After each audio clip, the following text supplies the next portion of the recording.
Okay.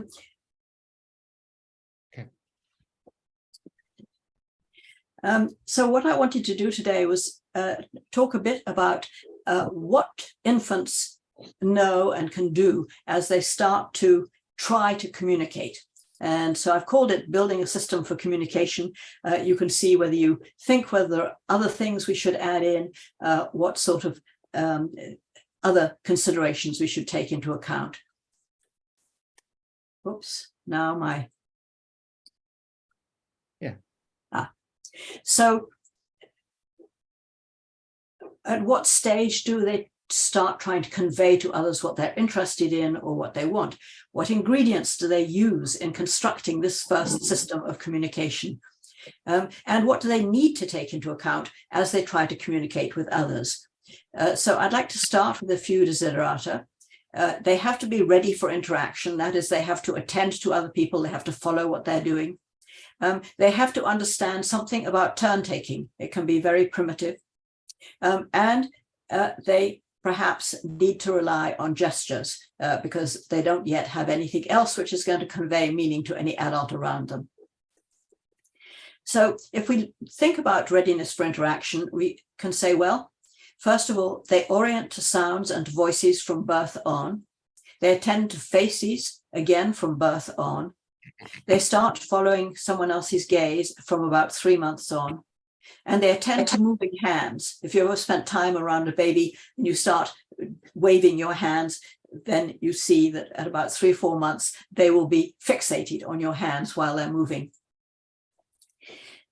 They also vocalize in response to adult voices at around that time.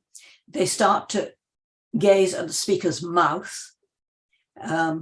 They will also attend and gaze at objects. They'll gaze at speakers' faces and follow their gaze from 8 or 12 months on. They can follow adult points as well. And by somewhere between 9 and 12 months, they will alternate gaze between adult and an object that the adult is looking at. They also pay a lot of attention to the physical context they're in. They look at other people. They use gestures, and they readily participate in early exchange games. This is where they pass an object from one person and then back to the baby, and the baby passes it back. Or they play peekaboo and things like that. So what we find is that with gestures, at least, children start to communicate as early as 9 or 10 months, mostly with hand gestures, some head gestures, and some actions. And by about 1 to 1.5, many have begun to communicate with gestures and gesture plus word combinations. So what they need to do after gestures is add words. And some of those are already there in some form as vocalizations used to get attention. But in early studies of language development, starting in the 1960s, researchers paid no attention to gesture at all, but focused solely on how children progressed from producing one word at a time to word combinations. So the focus was solely on language and not on communication. And that's the distinction I want to make today. But some of these researchers, like Elizabeth Bates and Jerry Bruner, noticed that these gestures allowed you to assert something and to request something. And perhaps pointing and reaching might be viewed as proto-speech acts rather than, and so were actually communicative in that form. And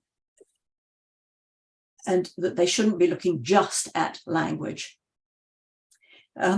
And very young children, in fact, use a variety of gestures, some that we can view as early speech acts, like pointing and reaching, some conventional gestures. How many of these children use depends very much on the culture. So you get in many cultures head shakes or head nods, shoulder shrugs, hand under the chin, finger to the lips, waving hi or goodbye. And also a number of depictive gestures, which are used to represent the thing that they're depicting. So here is a typical 1-year-old pointing.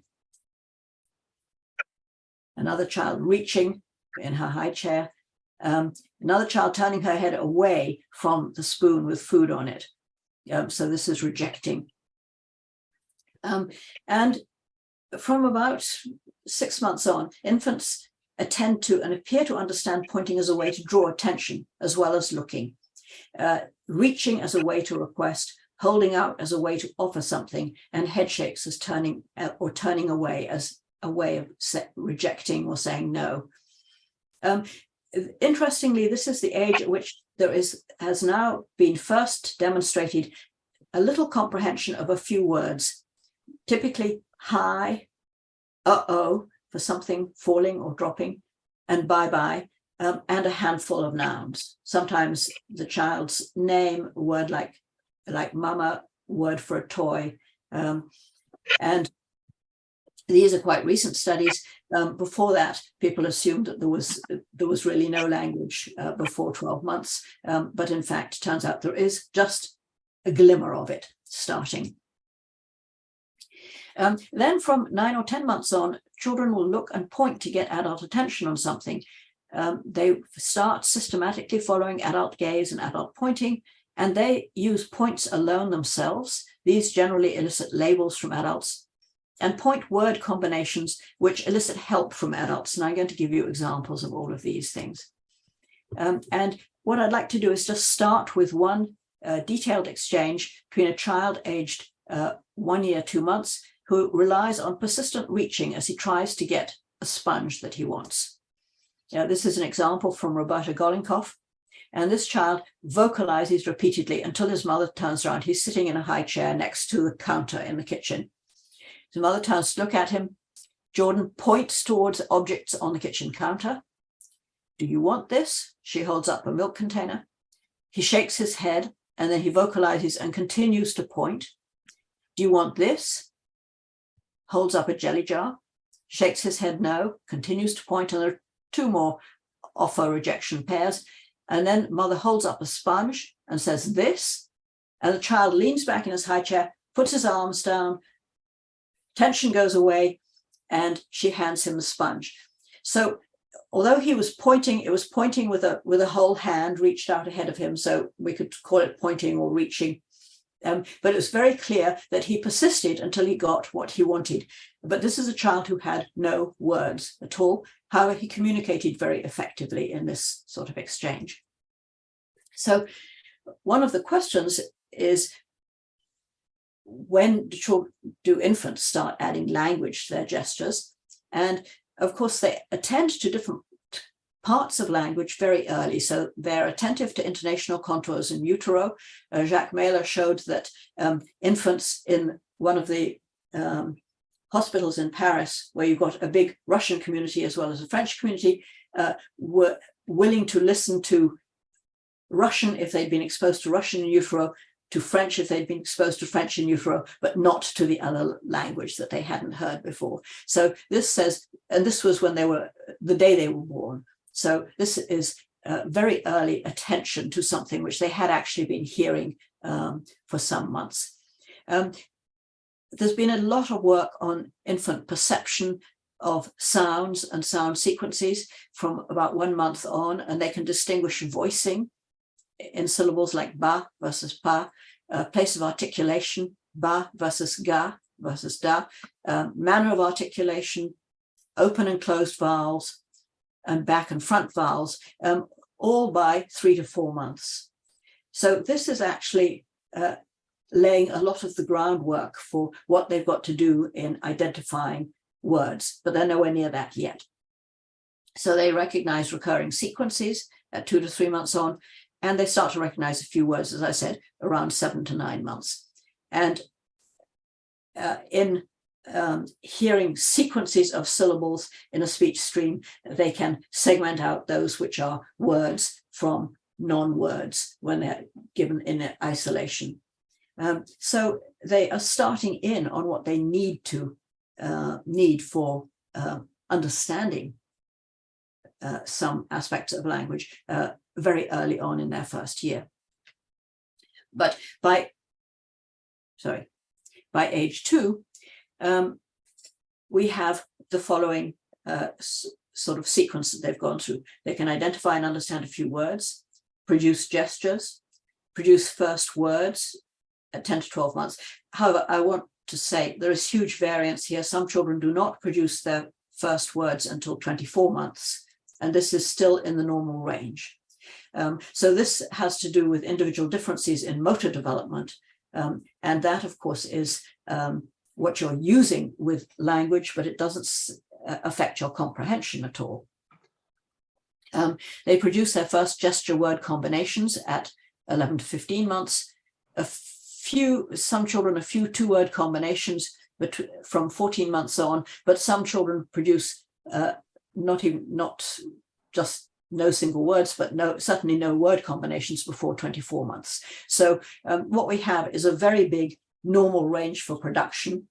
With comprehension, it looks as though children are more on the same pattern of development, in that they are doing very similar things at 15, 18 months in comprehension. It's just production seems to be very different across children. And many children get their first 50 words in production sometime between 15 and 24 months. Okay. So 1-year-olds can use gestures, words, and actions, and different child methods, if you like, elicit different types of response. And this was very nicely documented by Barbara Kelly. And what she found was that early words used alone typically would elicit ratifications from an adult. So a child might say dog for dog, and the adult would say, yes, that's a dog. So they're telling the child, yes, you're right, that is the word for it, and ratifying what the child has said. When the child uses a word combined with a point gesture, looking at something, then the adult typically treats this as a request and say, do you want that stick? So, what she found was that when children combined two methods, so to speak, speech and gesture, or speech and action, or gesture and action, this was much more likely to elicit an adult response than just a single one used on its own. And in her study of children in a big daycare that she kept track of for a year, she found that if a child used speech and gesture together, 75% of the time the adult would respond. Speech and action, 87% response. Gesture plus action, 83%. So all three together elicited a response 96% of the time. So that was a fail-safe way of making sure the adult attended to you and got back to you when you wanted something or were trying to say something. So adults attend to child gestures, respond to the majority of them verbally, and they do it with different kinds of words in context. So they give labels if the child is playing with objects. They will, if they're talking about internal states, they'll give labels for those internal states. Do you want something? Do you see something? And they'll give labels for actions. So what we're seeing is the sort of two sides, what the infant can do and what the adult does in response. And so let me just give you a few examples of the kinds of interactions you get. So a 1-year-old might point at a toy bear and the mother will label it and say it's a bear, or point at a ball, that's a ball. And this labeling of objects is the most frequent kind of verbal response that you get, at least from Western European parents. Or the child might be holding out a wind-up toy, and the mother might say, not, shall I wind it up, but do you want help? Or the child reaches inside towards a toy inside a container. Do you want that? Child points at a toy car. Did you see a car? So this seems to be the next most frequent. Sorry, I keep slipping. The next most frequent is an allusion to the child's internal state, or at least to their what they want. And then you do get a few labels for actions where the child will hold out a wind-up toy and the mother will say, I'll wind it up. But this is the least frequent of the verbal responses that parents give. When you look at children's gestures, you see that when the pointing is usually initiated by the child, but reaching and showing are often produced in response to something that the adult has asked for. So there seems to be some asymmetry there, which we'll talk about a bit further. And of course, child gestures don't just emerge from nothing. Adults make consistent gestures themselves all the time. And Sapir once remarked that people use gestures all the time. They don't really attend very closely to them, and they're quite unable to analyze them, but they're essential to communication. And I think this was a very insightful remark, because it's not until we stop and start trying to analyze what is going on with different kinds of gestures that we understand how much they contribute to communication.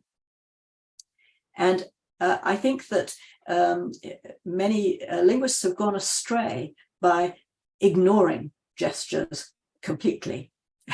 I see Marianne gesturing there. And so this, given how much, given how much adults use gestures, then it makes sense that adults consistently treat child gestures as if they're communicative from early on, that the child is trying to follow what they are doing. So they respond to points, reaches, and holds with different kinds of verbal information. And they respond both to gestures alone and to gesture word, gesture action combinations. And it's because children's gestures can elicit different kinds of information from adults that they provide a path into language, especially a path for learning category labels for objects and for actions. So where, in fact, do infant gestures come from? Well, one of the things we can do is look at adult gestures in relation to small children. Adults use gestures to calm babies. They touch them, they stroke them. They play exchange games with them from 5 or 6 months on. And this is an early form of turn taking that infants will indulge in to an amazing extent. They'll go up to 12 turns without wanting to stop. They use deictic gestures to focus attention on an object, on an action, on an event. And adults also use gestures as offers. They hold things out, they give things, and they use gestures as requests. So they'll reach for something that the child has. So these are all being demonstrated, if you like, to infants from extremely early on and with considerable frequency. And adults, in turn, respond to child gestures, as I've already said. And there are a growing number of studies showing that adults are more likely to offer labels when they see child gestures than they are when they hear a child vocalizing.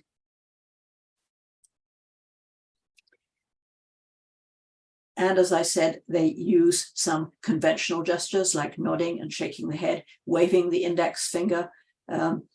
They also make use of some iconic or depictive gestures to refer to particular objects. So they might have fingers all closed up and sniff at that, use that as an iconic depictive gesture for a flower, fingers at the mouth as if holding a spoon to eat, hand at the ear for a telephone. These sorts of iconic gestures are pretty common. They vary, of course, from child to child and from culture to culture. They've been documented in the US by Goodwin and Acredolo, and to a much greater extent in Italy by researchers like Caselli and Capirci. When you combine a gesture and a word, you have a question of timing, because are these completely synchronous? Does the gesture come first? Does the word or vocalization come first? And what you find is that often they're not well timed together initially. And so this child B at 12 months says da, then holds out the toy to the adult. But by 16 months, the same child synchronized the two. So would say da as he held up something that he wanted the adult to look at. And after the adult looked, child simply dropped his arms and moved away. So, and what you find is that you get increasing synchronization by 1 to 1.5. And so in this study by Murillo, she looked at 10 children who video recorded every 3 months, from 9 months until they were 1.5. And at 9 months, gestures on their own outnumbered any gestures that were combined with a babble or vocalization or word. Similar pattern at 12 months, still with more gestures used on their own. But by 18 months, there were many more gesture word combinations than gestures alone. And these tended towards synchronization. Now I'm going to talk more about this. Here are a few gesture word combinations for you to consider. This is deictic gesture, referential word, okay? Referential gesture, referential word. So just, but these are some of the ones documented by Capirce, where the child consistently used pointing, showing, and then combined it with a word like fiore, acqua, nana, ecoli. And this is extremely common in many children's speech. And she found that with age, from 1 year 4 months to 1 year 8 months, there was a significant increase in the number of gesture word combinations, but you rarely got two gestures being combined. You very occasionally got two words being combined by 1 year 8 months. And there were all sorts of semantic relations expressed in both gesture word and word combinations at that age. So you've got agent action, action object, action location, possessor object, attribute object, and noticing or pointing out, recurring, so requesting again, an absence for things like all gone or no. And what Capirce noted was that you got gesture and word combinations expressing the same notion that two words together expressed. So you could talk about agents and actions with either kind of combination. And this is in the sort of 18 months range onwards. And interestingly, these are the same kinds of relations that Slobin documented in his cross-linguistic studies in the 1980s, where he found that children very consistently, when they were putting together two-word combinations, were trying to express the same kinds of information, regardless of the language they were learning. But now let's look a little bit at the relative timing of gesture and word as children start to combine them. And what happens is that they become more and more synchronous. That is, the gesture and the word tend to occur at the same time. So you get a pattern in development of gesture plus vocalization, and then gesture plus word, and then word followed by word, where of course there you don't have synchrony. But of course, gestures don't vanish at that point. They continue to contribute to speaker meaning. So they attract attention, usually combined with some sort of deictic term. They distinguish things, they depict things, they can signal mood, and they complement the meanings of words. They don't duplicate them, they complement them. And they're used by both young children and adults in their interactions. So all of these gestures, if we start looking much more closely, and this is what is really hard to document with infants as well as with adults, you have hand gestures, you have facial gestures, particularly eyebrows and mouth, you have head gestures, you have body gestures where you can shrug, turn, and so on.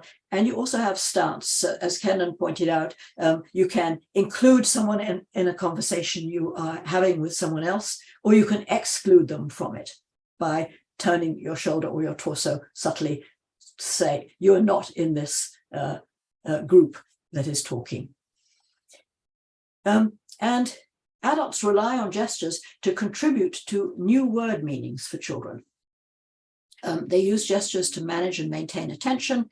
They coordinate their gestures and words with overlaps in timing of various kinds, which I'm going to illustrate. Sorry. Their gestures highlight different properties for younger children, and they often offer explicit information for older children with indicating and demonstrating gestures about things like function. And what I want to do is go on to look at where they're using gestures with children and how this also helps get children into language as part of their communication system. So how do adults introduce a new word? They have to link it to a referent, let's say to an object. And then you have the content of a new noun. So that's a squirrel, let's say. They then will locate the new term in a semantic field. Squirrel is an animal. They relate the new term to other familiar categories in the same field. And they will add further information about parts, about habitat, about connections. So a squirrel can climb, a squirrel has a tail, and so on. You know, and you have probably heard people doing this, particularly in reading a book to a child and talking about some newly identified animal, say. But the complication comes when you think about how you might introduce a new verb, like eat. Verbs denote actions, but they're not associated with specific object types, and so they're much harder to illustrate verbally. And hence you tend to get much more reliance on gestures for actions and functions. And these are used, again, in illustrating to the child what this new word means. And so you get habitual procedures in communicative interactions where the adult and child establish joint attention, mutual intention of the adult, that should have been adult with the child, or if it's about some third thing, joint attention on that third thing. The adult can identify a label for this new object, make sure that the child understands it, and the child will indicate understanding, that is some sort of uptake, to tell the adult that they've been attending. With joint attention, this is something which is critical in all communicative exchanges, and it's achieved when each participant attends to the other person and to the same object, action, or event, and is tracking that the other person is in fact attending to it as well. And adults follow specific steps here when they're trying to get a one-year-old's attention, say.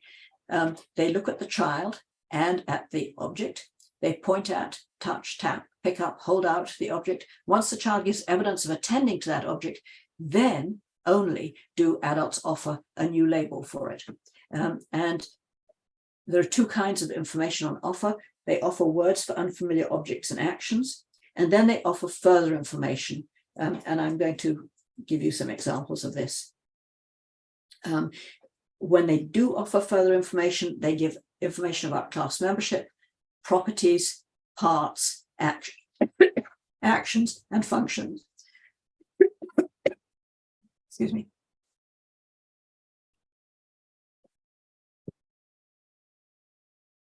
So just a quick example, the class membership or inclusion. So mother might say to a child, a seal is kind of mammal. Or with property, those are cobblestones, that's a street made out of stones. Or as a part, that's his foot, and there are his toes.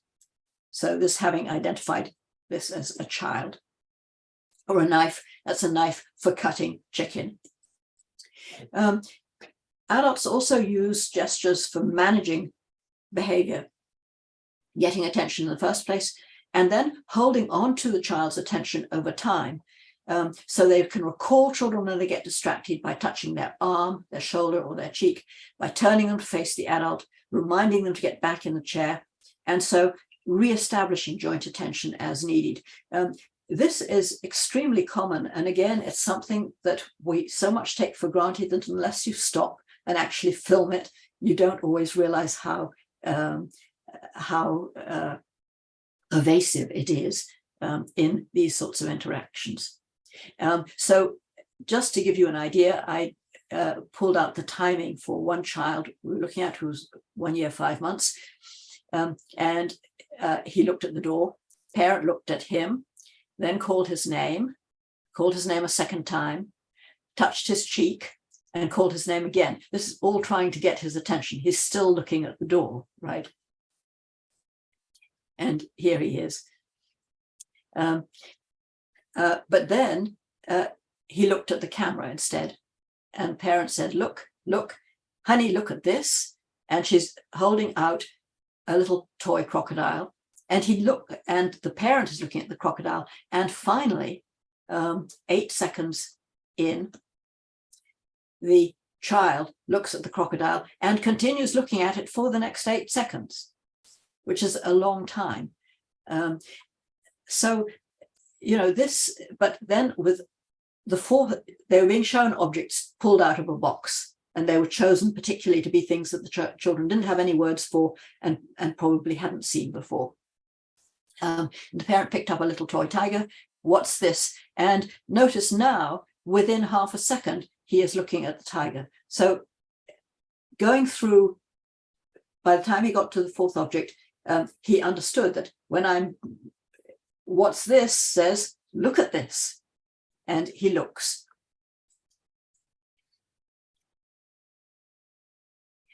With a slightly older child, with the first object, she takes a little while, but not very long, 2 seconds, to look at the measuring spoon that the parent has picked up. The parent holds it out and says, this is a spoon, looks at the child, and then elaborates and says, this is a measuring spoon. With the second object, she is already waiting for it to see what it is. So what we see is with the youngest children, parents can spend a lot of time getting attention and then holding on to it. But as they get older, that becomes much easier to coordinate. When adults are using gestures and words together, they typically overlap a lot in timing, but gestures may slightly lead the speech onset, may accompany it, or may trail it. And in the same study, we found that, for instance, gesture, parent would tap the toy crocodile's eyes before saying, what is this right here? So that they start the tapping before they actually start talking. And then they look at the toy, and the child comes to look at it too. Their gesture may be completely synchronous with what they say. There are his ears, and said as they point. Or if you just saw this, what would it look like? And then point to the fork. So starting to say all of that before they start to point. So you get that degree of overlap, but notice that there's always overlap between the adults' gestures and speech in these exchanges. And what we found was that when we looked at the kinds of gestures used in talk with 1-year-olds and 3-year-olds, adults used indicating gestures about the same amount of time with both age groups. So 79% of indicating versus demonstrating gestures, 78% with the 3-year-olds. So there wasn't really a difference there, but there were some differences. One I should mention is that, for instance, they tended to label objects for the 1-year-olds 3 or 4 times on average. With the 3-year-olds, they labeled them at most twice and sometimes only once. And this is because the 3-year-olds took up what they were saying almost immediately. The 1-year-olds did not. So that is one difference in their language. Gestures, of course, help maintain attention, and many gestures focus on very specific information. So you get broad focus on the whole object, but you also get what we call close pointing at something, holding out that particular thing or outlining the shape of it. And so we get what we call broad focus. So you hold out the tiger, you show the measuring spoon, you point from a distance at the toy tiger. But you also get indicating gestures which have tight focus rather than broad focus, where they touch specific points or spots on the object, a paw, a tail, a handle, or that you tap particular parts to draw attention to them. So you touch the tiger's tail, you close point at the bowl of the spoon. But you also use demonstrating gestures where you can animate the object, so move a little car in the right direction with canonical motion, or move some toy animal with characteristic motion, or you can enact the function, act out the function of this object, so show how salad tongs open and close. So you can move a tractor wheel, for example, or you can open salad tongs as demonstrating gestures. And adults use more gestures overall, it turned out, with 1-year-olds, still used a lot with 3s, but they use significantly more leading gestures with 1-year-olds. That is, a gesture before they said anything.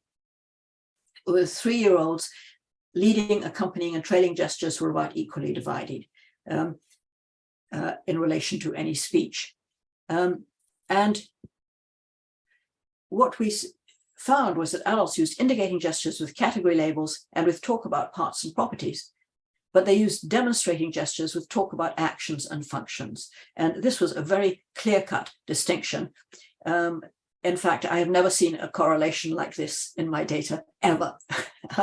And when adults were talking about parts and properties, they used indicating gestures 100% of the time. When they were talking about actions and functions, they used demonstrating gestures 94% of the time. So this was a very clear-cut distinction when they were talking to 1-year-olds and 3-year-olds and showing them these unfamiliar objects. So these gestures like close pointing highlight physical details for younger children, the parts and properties of objects before the children have learned the relevant vocabulary. For older children, gestures emphasize or illustrate the explicit information that's being offered about parts and properties. So it's not so much pointing out what the parts are, but drawing their attention to it and saying, you know, for this animal, this is the paw. You already know that word, but this is where it is. And so what we see is that children produce gestures to communicate early assertions, pointing and showing and requests. They combine gestures with some vocalizations, and then with proto-word forms, then words. And their gesture-word combinations are followed by word plus word combinations. And this sequence of development, I think, is entirely predictable if we think about how adults talk to them and gesture to them when they're interacting. And this is a sort of critical part of starting to use a system for communication. Initially, just leveraged off gestures alone and with occasional vocalization. And later on, built on gesture word combinations and then more elaborate words being added, but also continued use of gestures. In comprehension, children follow adult looks and points to make use of information that's being offered about new objects, new words, and they use adult looks and gestures to identify these relations between a reference and words, to identify properties and to identify functions. And while children start with gestures in constructing a first system for communication, they add vocalization and they add words to it while continuing to use gestures, just as adults around them use both words and gestures in their interactions. And there I will stop. I know I've gone very fast, but let's finish. Thank you very much, Professor Clark. I will stop recording.